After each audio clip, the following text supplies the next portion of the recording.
Hello friends, welcome to the education academy. I hope आप सभी अच्छे होंगे, पढ़ाई कर रहे होंगे, घर पे सेफ होंगे। देखिए, आज की इस लेसन में हम लोग सोल्व करेंगे एसएससी सीएचएसएल 2020 के इंग्लिश के क्वेश्चंस को। ठीक है, आपका फॉर्म फिलअप हुआ 2019 में, एग्जाम कंडक्ट हुआ 2020 में, और ये जो 2020 में आपका एग्जाम कंडक्ट हुआ था वो दो फेज में हुआ था, एक मार्च में और एक अक्टूबर मंथ में। ठीक है, तो हम लोग यहाँ पर जो है शिफ्ट वाइज करके क्वेश्चंस का सॉल्यूशन कर रहे हैं, प्रीवियस ईयर क्वेश्चंस का, ताकि हमें जो है एक पैटर्न पता चले कि एसएससी किस प्रकार से क्वेश्चंस पूछता है।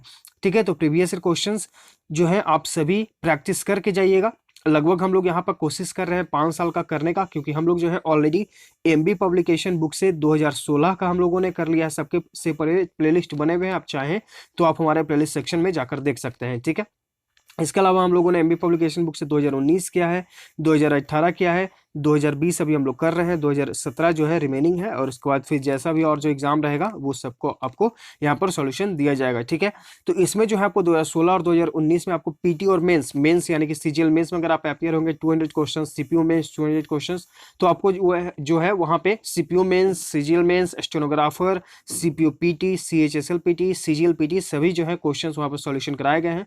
तो आप जाएं और उन लेसन्स को यानी कि प्रीवियस ईयर क्वेश्चंस को आप वहां पर देखकर बहुत कुछ सीखें। अगर कुछ समझ में आए तो कमेंट बॉक्स में जरूर कमेंट कर दीजिएगा। ठीक है, अब यहां पर हम लोग सॉल्यूशन करेंगे आज एसएससी सीएचएसएल के 15 अक्टूबर 2020 को एग्जाम कंडक्ट हुआ था उसके दूसरे शिफ्ट को यानी कि सेकंड शिफ्ट को। ठीक है, चलिए क्वेश्चन नंबर फर्स्ट क्या कहता है कि यहाँ पे आपको जो है आइडेंटिफाई करना है उस सेगमेंट को जहां पर ग्रामेटिकल एरर है। ठीक है, the Commonwealth Games had a grand opening ceremony with a spectacular cultural performings. ठीक, यहां पर देखिए परफॉर्मिंग्स, ये जो है आपका परफॉर्मिंग जो है यहाँ पे एक जो वर्ड यूज हुआ है ये वर्ब के रूप में यूज होता है। ठीक, हमें यहाँ पर जो है देख रहे हैं अगर इस सेंटेंस को, तो the Commonwealth Games had a grand opening ceremony with a spectacular cultural, यहाँ पर जो है परफॉर्मिंग्स हमें वर्ब की जगह जो है एक हमें नाउन की आवश्यकता है, और नाउन जो है परफॉर्मिंग का हम लोग यूज करेंगे परफॉर्मेंसेस। ठीक है, चूंकि यहाँ प्लूरल बनाने की कोशिश की गई है, क्योंकि स्पेक्टिकुलर यानी कि बहुत ही जो शानदार अनोखे जो कल्चरल यानी कि जो सांस्कृतिक जो है परफॉर्मेंस उनको यहाँ पर जो है दिखाया गया है। ठीक है, तो यहाँ पर जो है प्लूरल फॉर्म में दिखाया जा रहा है, क्योंकि बहुत सारे परफॉर्मेंस होने हैं, इसलिए जो है परफॉर्मेंस एक नाउन को यूज करेंगे और उसका प्लूरल फॉर्म बना देंगे यानी कि परफॉर्मेंसेस। तो एरर हो जाएगा आपका यहाँ पे ऑप्शन सी। क्वेश्चन नंबर 2, यहाँ पे आपको जो है OWS का अर्थ होता है a situation in which many people leave a place at the same time, यानी कि एक ऐसी स्थिति जिसमें बहुत सारे लोग जो है एक स्थान से दूसरे स्थान की ओर जाते हैं, एक स्थान को छोड़ते हैं दूसरे स्थान की ओर जाते हैं, उसे क्या कहा जाता है? उसे कहा जाता है एक्सोडस। इसका मतलब होता है बहिर्गमन, यानी कि बहुत ज्यादा संख्या में लोगों का एक स्थान से दूसरे स्थान जाना। ऑप्शन है आपका यहाँ पर राइट आंसर। बाकी ऑप्शंस देखेंगे तो मिटिगेशन यानी कि न्यूनीकरण यानी कि कम करना। ठीक है, नेविगेशन यानी कि पथ प्रदर्शन नौचालन से संबंधित, इमिग्रेशन यानी कि अप्रवासन यानी कि आप जो है परदेश में आकर बसते हैं। राइट आंसर ऑप्शन है। क्वेश्चन नंबर 3, यहाँ पे आपको जो है OWS यहाँ पे फिर से आपको बताना है, बस फॉर्म चेंज कर दिया गया है कि आखिर ग्रुप ऑफ लाइंस को क्या कहते हैं। तो ग्रुप ऑफ लाइंस को हम लोग कहते हैं pride of lines. Option A आपका यहाँ पर राइट आंसर हो जाएगा। ठीक है, यानी कि जो है आपका यहाँ पे अंडरलाइन सेगमेंट, ये अंडरलाइन करने की जगह हम हाईलाइट कर दिए। ठीक है, चलिए तो यहाँ पे ये समझना है आपको कि ग्रुप ऑफ लाइंस को हम लोग क्या कहेंगे? Pride of lines. Option A आपका यहाँ पर राइट आंसर है। क्वेश्चन 4, यहाँ पे आपको सिनोनिम बताना है। सिनोनिम यानी कि पर्यायवाची शब्द इंटीग्रेट का, इंटीग्रेट यानी कि एकत्रित करना, जोड़ना। ठीक है, ऑप्शंस देखते हैं। डिवाइड यानी कि बांटना, ये तो एंटोनिम हो गया, चूंकि हमें बताना है सिनोनिम इसलिए एलिमिनेट। डिसअपियर यानी कि गायब होना, इंक्रीज यानी कि बढ़ना, यूनाइट यानी कि एकता, एकत्रित करना, एक जगह होना, आपका synonym. Option D right answer हो जाएगा। आगे दिया गया आपको कॉम्प्रिहेंशन पैसेज के फॉर्म में, आपको उसका फिल करना है। ठीक है, चलिए पढ़ते हैं। Increasing levels of air pollution, तो यहां पर हम लोग देखेंगे मोटा मोटी की बात हो रहा होगा एयर पॉल्यूशन के बारे में। ठीक है, इंक्रीजिंग लेवल, इंक्रीज मतलब होता है बढ़ना, एयर पॉल्यूशन के लेवल में जो बढ़ोतरी है, are fill in the blank for higher incidence of respiratory diseases and other illness. Respiratory यानी कि श्वसन से संबंधित जो रोग हैं और जो दूसरे बीमारियां हैं, वो जो एयर पॉल्यूशन में वृद्धि हो रही है वो क्या है? तो यहाँ पर अगर हम ऑप्शंस को देखेंगे तो रिस्पॉन्सिव, रिस्पॉन्सिबल, रिस्पॉन्सिबिलिटी, यहाँ पर रिस्पॉन्डिंग, तो हम यहाँ पर यूज करेंगे रिस्पॉन्सिव। देखिए यहाँ पर एडजेक्टिव एडवर्ब का खेल है, यहाँ पर हम यूज करेंगे रिस्पॉन्सिबल का, यानी कि आप जो है रिस्पॉन्सिबल है इस काम के लिए। तो यहाँ पर यही बात हो रहा है कि वो जो है एयर क्वालिटी में जो पॉल्यूशन बढ़ रहा है, ठीक है, वही रिस्पॉन्सिबल है श्वसन रोग और अदर इलनेस के बढ़ोतरी में, ठीक है। Various studies carried out, various study यानी कि विभिन्न प्रकार के जो अध्ययन होते हैं वो कैरिड आउट यानी कि उन्होंने यह बताया है इन दिल्ली, दिल्ली में, reflect the correlation between air and pollution. उन्होंने बताया है अध्ययन में कि वहाँ जो दिल्ली का जो हवा है और जो पॉल्यूशन, उनमें कोरिलेशन है, and it's fill in the blank impacts, and it's fill in the blank rough long health या फिर इलनेस। तो यहाँ पर हम लोग क्या यूज करेंगे, यहाँ पर हम लोग यूज करेंगे हेल्थ का, क्योंकि ये पूरा हेल्थ के बारे में बात होगा, ठीक है। क्योंकि आप जो है इलनेस बढ़ रहा है, इट मीन्स कि बीमारी फैल रही है, तो बीमारी किससे संबंधित है, वो आपका हेल्थ यानी कि स्वास्थ्य से। तो हम लोग यूज करेंगे यहाँ पर हेल्थ इम्पैक्ट्स, ठीक है, यानी कि जो हमारे स्वास्थ्य पर जो इम्पैक्ट पड़ता है उसके बारे में वो अध्ययन में बताया गया है, ठीक। टू टैकल, टैकल मतलब होता है उस चीज से लड़ना, ठीक है, उस चीज को कंट्रोल करना। To tackle the problem of air pollution, यानी कि जो टैकल करने का जो स्थिति है एयर पॉल्यूशन का, ठीक है, a number of measures have been taken.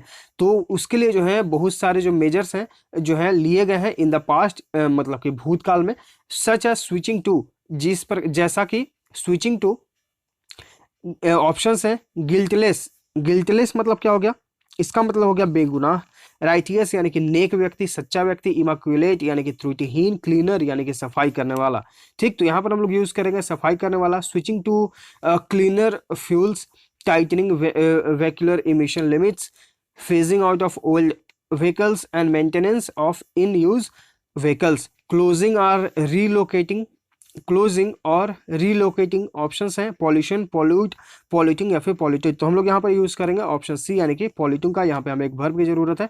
Relocating polluting industries, यानी कि जो इंडस्ट्रीज जो है पॉल्यूशन फैला रहे हैं, ठीक है, उनको जो है क्या करना है कि वो जो है इस फॉर्म से जो है दूसरे फॉर्म में, यानी कि उन्हें स्विच किया जा रहा है ताकि वो जो है ज़्यादा से ज़्यादा जो है कंट्रोल, इस पर जो है टैकल करें, यानी कि उस चीज़ पर जो है कंट्रोल करें। जैसा कि हम लोग क्या कर रहे हैं कि ओल्ड व्हीकल्स को जो है कम यूज़ कर रहे हैं, क्योंकि पहले जो है वो कुछ और तेल से चलता था, आज कुछ और से चल रहा है, आज हाइड्रोजन गैस से वो चल रहा है, ठीक है। तो उससे क्या हो रहा है, हाइड्रोजन गैस जो है वो कम मात्रा में आपका जो है प्रदूषण फैलाता है, ठीक है। तो लेकिन वो जो है बहुत ही कॉस्टली पड़ता है, लेकिन कम मात्रा में जो है वो प्रदूषण फैलाता है। ये मतलब ये प्रकार से जो है ये किया जा रहा है कि आप जो है स्विच कर रहे हैं इस अल्टरनेटिव से उस अल्टरनेटिव पे, ठीक है।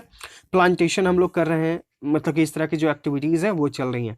However a lot more still needs to be, however यानी कि जो भी हो, अ मोर यानी कि जो है अलॉट मोर यानी कि और भी बहुत ज़्यादा जो है still needs to be done, और अत्यधिक जो काम है इसके लिए, यानी कि पॉल्यूशन कंट्रोल करने के लिए उसकी आवश्यकता है।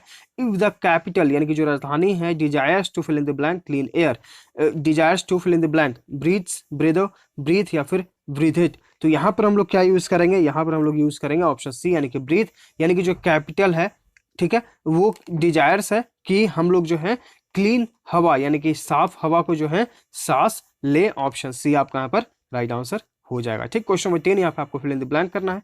I dislike people with fill in the blank who say something and do something else, यानी कि मैं उन लोगों को जो है नापसंद करता हूँ, घृणा करता हूँ, हु से समथिंग यानी कहते कुछ और है और करते कुछ और है, ठीक है। तो उसे क्या कहा जाता है, उस प्रकार के व्यक्ति को कहा जाता है, या उन लोगों के प्रकार के व्यक्ति को कहा जाता है डबल स्टैंडर्ड, यानी कि उनका दोहरा चरित्र होता है, कहते कुछ और है और करते कुछ और है। ऑप्शन बी आपका राइट आंसर। बाकी ऑप्शन देखेंगे तो मल्टीपल रिलेशंस यानी कि बहुत सारे रिश्ते, स्ट्रेंज अचीवमेंट्स यानी कि अनोखे या फिर विचित्र उपलब्धियां, मेनी रोल्स यानी कि बहुत भूमिका।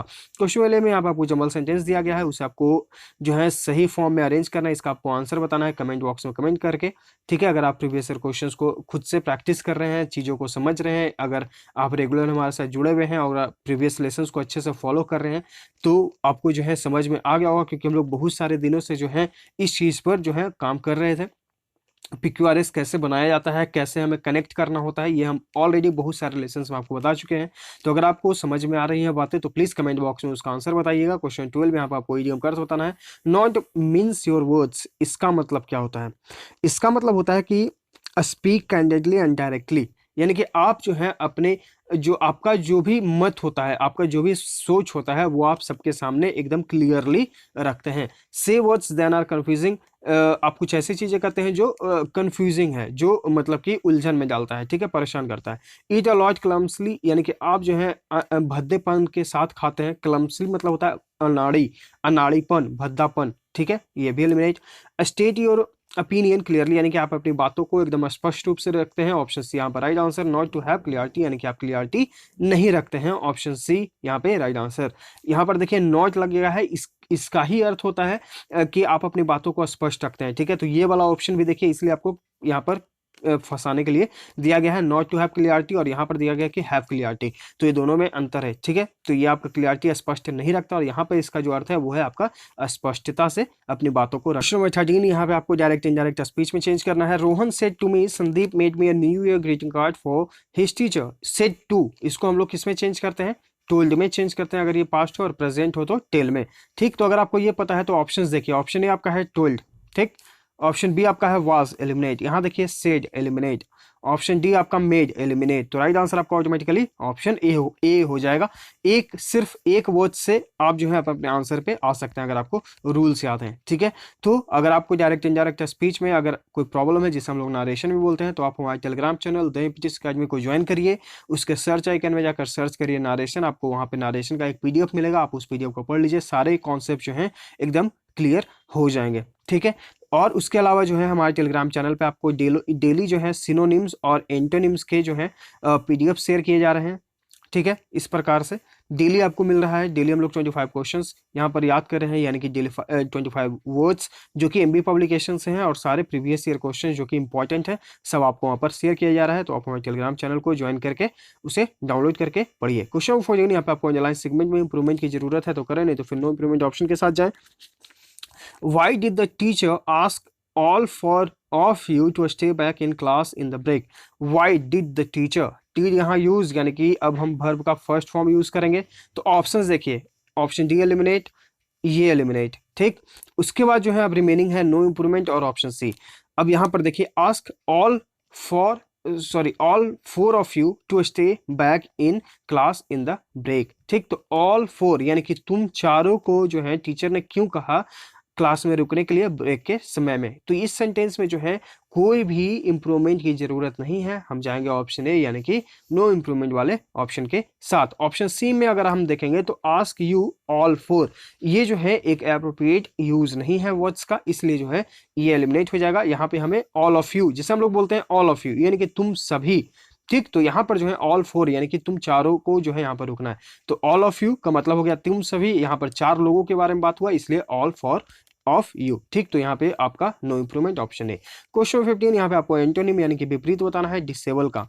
डिसेबल का जो है विपरीत आपको यहाँ पर बताना है। तो डिसेबल मतलब होता है किसी को एकदम जो है बेबस कर देना। क्या कर देना? बेबस कर देना, उसको कोई काम नहीं करना, ठीक है, अयोग्य बना देना। ऑप्शन देखते हैं। डिसअप्रूव, डिसअप्रूव मतलब क्या होता है? डिसअप्रूव मतलब हो गया अस्वीकार करना। डिसअलाउ यानी कि आपने अनुमति नहीं दी, ठीक है, आपने अनुमति नहीं दी। रिफ्यूज यानी कि आपने इनकार कर दिया। परमिट यानी कि आपने जो है आज्ञा दी कोई काम करने का, यानी कि आपने उसे सक्षम बनाया। इस प्रकार से आपका ऑप्शन डी यहाँ पे राइट आंसर हो जाएगा, यानी कि कोई काम करेगा इट मीन्स कि वो सक्षम है और एक अक्षम है, ठीक।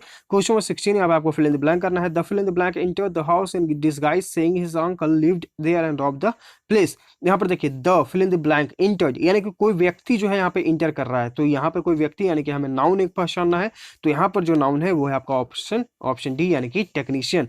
टेक्नीशियन जो है वो घर में घुसा डिस्गाइज यानी कि रूप बदलकर, और उसने बोला कि यहाँ अंकल उसके रहते हैं, और उसने पूरे घर को जो है लूट लिया, ठीक। तो ऑप्शन डी आपका राइट आंसर। एक नाउन की आवश्यकता थी, ऑप्शन डी आपका टेक्नीशियन नाउन है। क्वेश्चन नंबर 17, यहाँ पे आपको एंटोनिम यानी कि विपरीत बताना है। इनसाइट का इंसाइट मतलब होता है किसी को उत्तेजित करना, उकसाना। ऑप्शन देखते हैं। रिस्ट्रेन यानी किसी को नियंत्रित करना। तो राइट आंसर आपका यहाँ पे ऑप्शन है इंस्टिगेट यानी कि भड़काना, ये सिनोनिम। प्रोवोक उकसाना भड़काना, ये भी आपका सिनोनिम। अपील यानी कि प्रार्थना करना, पुनर्विचार करना। राइट आंसर आपका ऑप्शन है। क्वेश्चन 18, यहाँ पे आपको जंबल सेंटेंस, इसका आपको आंसर बताना है। क्वेश्चन 19, यहाँ पे आपको इडियम कर्स बताना है। रब द रॉन्ग वे, इसका मतलब क्या होता है? इसका मतलब होता है कि टू बी एंग्री और एनॉयड, ठीक है। रब विल विदाउट ऑयल यानी कि आप बिना तेल के उसे घिसते पीते हैं। रब इनकरेक्टली यानी कि आप गलत तरीके से रब करते हैं यानी कि उसे रगड़ते हैं। अननॉय समवन यानी कि आप किसी को क्रोधित करते हैं, परेशान करते हैं। राइट आंसर आपका यहाँ पे ऑप्शन सी है। प्लीज समवन यानी कि आप किसी को खुश करते हैं। Option C right answer. Question 20 यहाँ पे आपको डब्ल्यूएस का बताना है। टू लाफ एट समथिंग है ना क्रूअल वे यानी कि आप किसी को बहुत ही गलत तरीके से किसी पर हंसते हैं, उसे क्या कहते हैं? डिप्राइव यानी कि वंचित करना। और डिप्राइव के साथ हम प्रीपोजिशन ऑफ का यूज करते हैं, इसे ध्यान रखिएगा।